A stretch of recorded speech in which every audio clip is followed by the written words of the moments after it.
Next, we're going to do a quick review of a comic book. Our friends over at Dark Horse have sent us an advanced copy of William of Newberry. This is a upcoming comic book by Michael Avon Oeming, which I'm pretty excited for.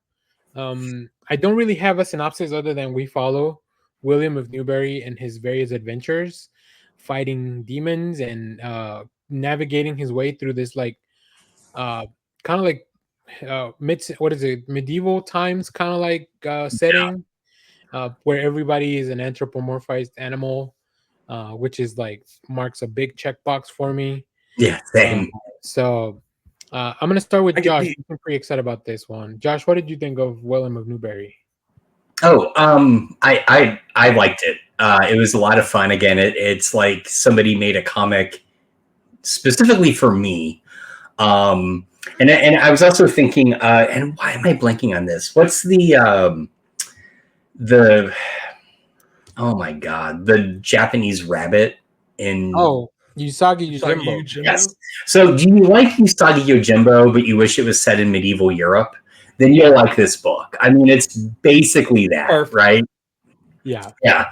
No, I enjoy it. I think the only complaint I have, but it's definitely something that I feel like we'll get more of in the next issue, is you're just kind of thrown into it. Like there's tension between some of the characters, but it doesn't make any sense. And I feel like what always worries me is this going to be one of those books that you probably should read as a collection, rather than waiting month to month.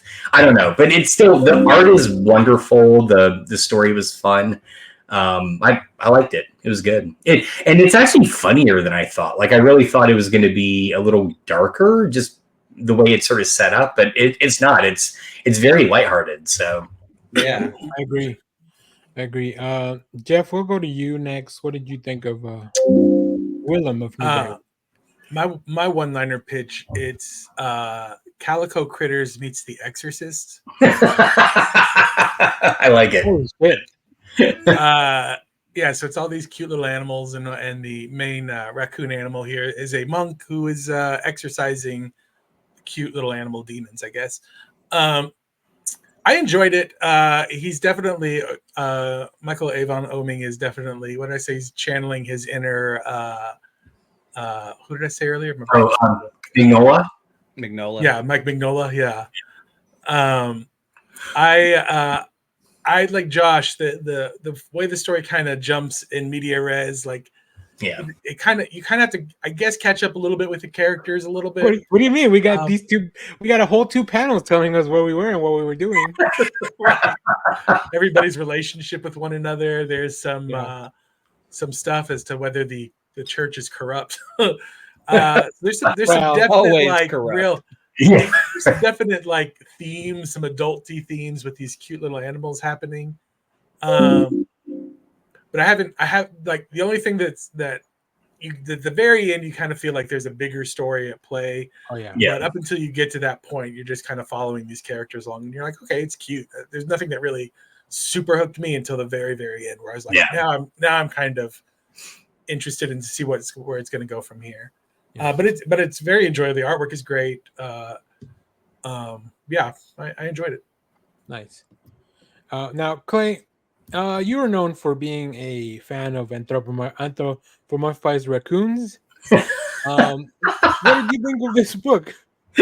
It's fun. I mean, it was like reading a D&D adventure. Mm-hmm. I loved, like you said, it's horror comedy. You've got the horror basis of what the monk is doing in the exorcisms, but the dialogue and the characters are great and fun to follow along with. So yeah, I really enjoyed this book. And yeah, the art is top notch, but I mean, the guy did Powers. I expect top notch. Yeah. And that was one of the reasons I picked this book to review. And I was going through our stuff and I was like, well, Michael Owens, I think he's a pretty big name, like as far as like classic comic books, but I don't think I've ever seen anything that he's actually written himself. So this was probably a good point. I really like the design of the raccoon monk. Yeah. Like I think that's fun. Now, Josh, earlier you mentioned that you felt like there was a little bit of conflict that maybe was a little underwritten. I just felt like William is seems like a free spirit in this like very like structured organization, and it almost feels like this is the last straw. Like I think it's a rabbit that's like his. They're called each other brothers because they're part of like the church or Yeah. whatever. So like, but yeah, I feel like the rabbit and like they, especially because they immediately brought up like, we're not making enough money off of these people, Right. and you're over here taking like devil money from these exorcisms. Like, I feel like if somebody pays you for an exorcism, that should be like, that's good money, like you're helping them out with a big problem. Right. I don't know what else. I don't know what is more doing the Lord's work than to getting rid of demons. Uh, so, but I thought it was really fun. Like nobody would lend him a horse to go to this place, and he runs into problems. Getting immediately right off the bat, he runs into problems. So I'm excited. I think this is gonna be. I think you're right. This will probably read better as a collected arc. Yeah. Just because it leaves you in such a place where you're like, I want to know what happens next, because the main character, it's somebody that you kind of really want to root for. So Yeah. Yeah. Yeah, I'm excited. So I recommend you pick this up on next Wednesday. And yeah, let The us know what you colors are thought really about it. great in it too. Yeah, Yeah. Like the colors and stuff. Like I don't. Sometimes I always forget to mention like a colorist because you mentioned the writer. Like we were.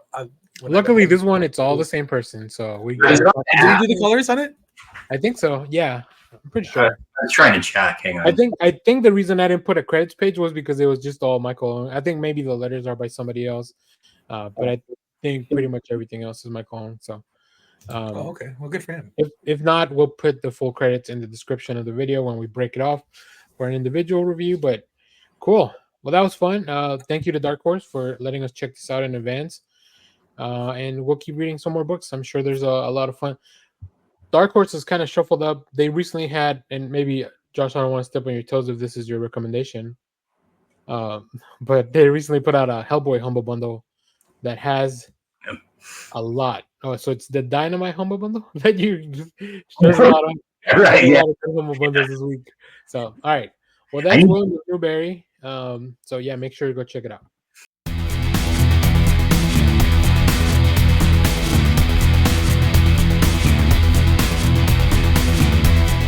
Hello everyone, Dan here from the Next Issue Podcast. On today's video, I'll be doing a review for the conclusion of Beneath the Trees Where Nobody Sees. This is going to be issue number 6. Let's talk about the creative team here. And of course, as always, presented in this really cool newspaper fashion that really kind of gets you up to speed. And this one, this one really works. So this is written and illustrated by Patrick Horvath with letters by Hassan Otsmano Elhau. And I've been really loving this issue. So let me read the last synopsis, which, if you've been following these reviews, come in a bit of a poetry form. At the end of the issue, someone will die. There's no way to avoid it, so we simply won't try. A horrific plan drives the fate of our bear, and unspeakable actions will give quite a scare. Join us now as we finally lift the veils, as this, my friends, is at the end of our tale. I don't know if I quite read that correctly, but I'm not a public speaker. So yeah, we've been following here. Um, you know, shoot. So we've been following Sam as she's trying to clear her name. Now, obviously, we as the reader know that she is guilty of everything that Nigel kind of has framed her for. But man, Nigel is just the worst. And I think he's finally going to get some comeuppance here in this issue. I've been loving this story. I think Horvath has just given us a really interesting world to get into. A very cool premise as well. Like, this is just weird mystery. Like, I think crime thrillers like this can be very exciting to read, especially because you don't know how things are going to end. So obviously it's hard to root for Sam because we also know that she's also a serial killer. So but let's take a look at some of the preview art here.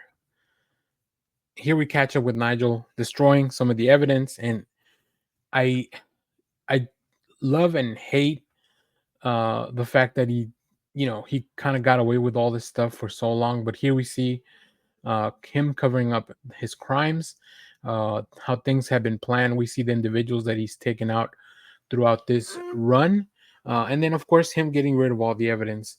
But I think the thing that makes this issue and the series really work is the juxtaposition of like this is just a normal small town. Like if you look at the latter two pages that are on your screen at the moment, you would think this is just a really nice book for children, right? That nothing having to do with the serial killer. But as the reader, we know there's tension there. We see Nigel, look at his expression change from one panel to the other as he goes into like his public persona, if you will. And then we as the reader feel the tension of like, don't let Nigel talk to the children. Like, this is not a good idea. Is he looking for his next victim? Like, how does he operate? Um, but then, of course, we see Sam finally take a stab, maybe quite literally, back. So, yeah, I really, really enjoyed the series. I think it wraps up in a pretty satisfying way overall. I think if we could have used one more issue to see like Sam make some more preparations or kind of how we got here, but this feels good. I think this will read so much better altogether because you'll get answers to a lot of the questions like very quickly. So I'll probably go back and read this, and then when the collection comes out, I highly, highly recommend you check it out. So.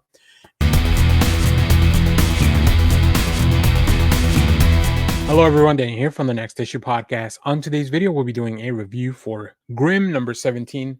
This is a new book from Boom Studios. Let's talk about the creative team before we get into this amazing, amazing issue of a comic book. This is written by Stephanie Phillips with art by Flaviano, colors by Rico Renzi, letters by Tom Napolitano. We'll see some cool covers at the end of the video as well, so stay tuned for that. Wow, we are 17 issues into the series, and the creative team just continues to surprise me as to how they can just make an issue. I really loved issue 16. And I think my favorite part about this arc is that we've been getting a little backstory on like the gang, right? Not just Jess. Obviously, Jessica, we need to know everything that's going on with her, but we're taking a quick pause to kind of talk about the rest of the gang.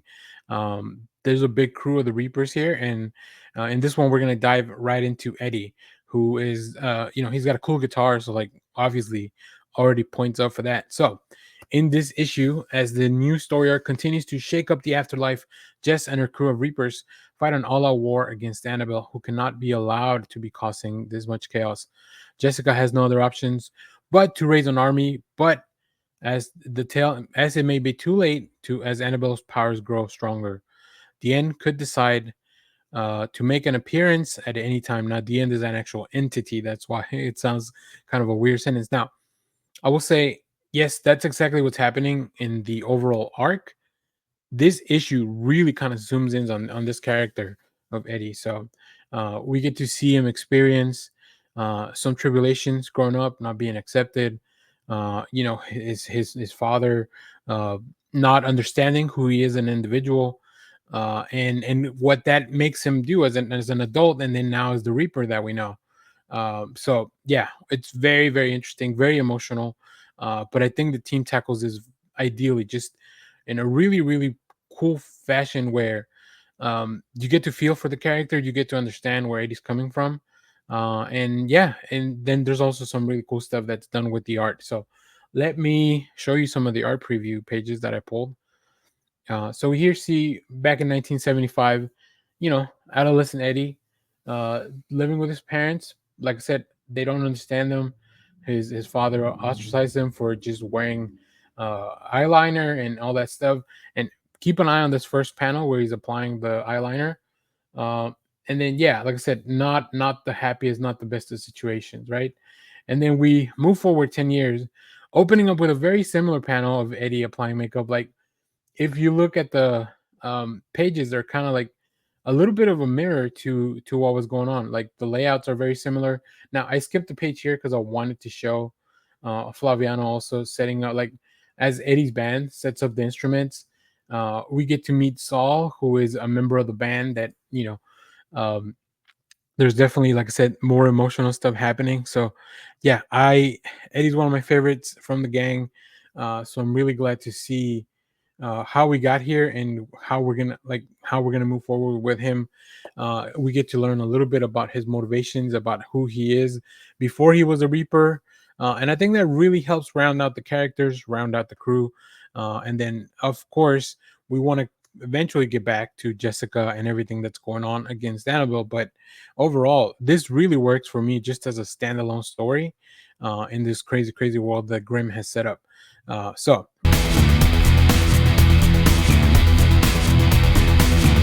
hello everyone, Daniel here from the Next Issue Podcast. On today's video, we'll be doing a review for Rebel Moon, House of the Blood Axe, number 4. This is the last issue of the series, a prequel to the Rebel Moon films.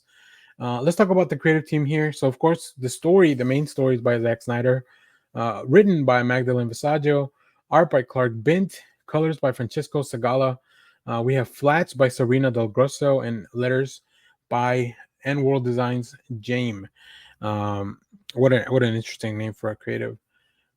So wow, I can't believe we're finally here. This prequel has been giving us so much of the Blood Axe family, especially because in the films that they're really not addressed, right? Their story's not fully expanded. So let me give you a quick synopsis here. As war is looming on the horizon on the planet Shashu, the reluctant ruler of the Blood Axe family is conflicted between living up to his father's domineering legacy and maintaining the peace.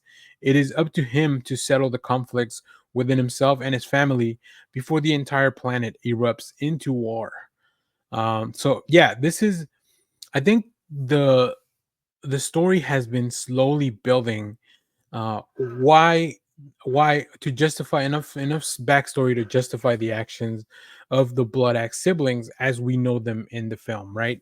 They are quite adamant that they need to be defending those who can't defend themselves, defending their own planet, and trying to keep as much as what they can, like trying to just the mother world, trying to push it off as much as they can.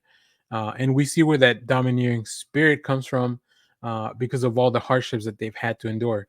Now, one really cool thing here is that I was not aware of Clark Bent as a creative prior to reading this series. And let me tell you, I think I've discovered just somebody who is very quickly rose to the top of my favorite artists.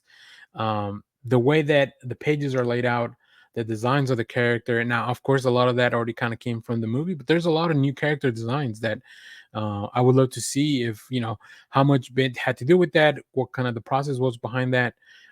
It's really really cool. So let's pull up some of that preview art so you can see what I'm talking about. And here's what I'm telling you. Like, this is just kind of a recap page. It's a double spread, and you get to see creatures from these fantastical worlds. You get to see some of the members of the House of Blood Axe.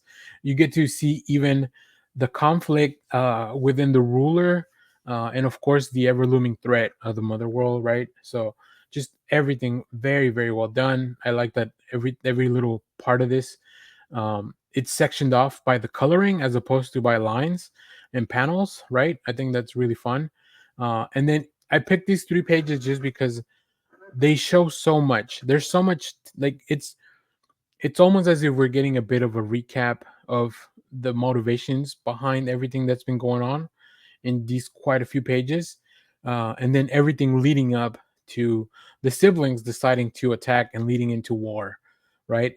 It's just very very cool storytelling. I'd love to see what the scripts look like. I love to see how much Visaggio was putting on the pages so that the art team could pick this up. I understand why you would need a flatter on this. So a flatter usually goes in and does the separates the different layers of color that need to be done on here. I want to show a couple more panels a little bit out of context just because they are kind of breathtaking to see. I love this first panel here. Just with like, this is the consequences of war, right? And then, of course, we also see Israel here proclaiming he is the Lord of Jashu, son of the Blood Axe. It's just very cool. But I love that his face is within the shadows because ultimately doesn't matter much who the ruler is. So it just really, there's a lot of symbolism these few panels that I quite enjoyed. So I don't know. I really enjoy this. I think overall, I've talked about the films and I did the reviews. They're not my favorite films from this creative team, but I think the book as supplemental material to those films, it really, really works. Like I would love to see more of this world explored in this fashion. And I'm sure that we're gonna get it because I there's so much to explore, right? It's a completely fresh and new world where you can bring in creative voices that um, really understand the material and know how to bring it to life, just as they did here. So yeah, I love to see more of this. Really enjoy this. I think every issue had just some really amazing covers by a multitude of really cool artists. So like that worked out very well as well, and I'm very excited to see where we go from here. I think Titan Comics is putting out some really fun and interesting stuff when it comes to franchises, and this is one of those things. So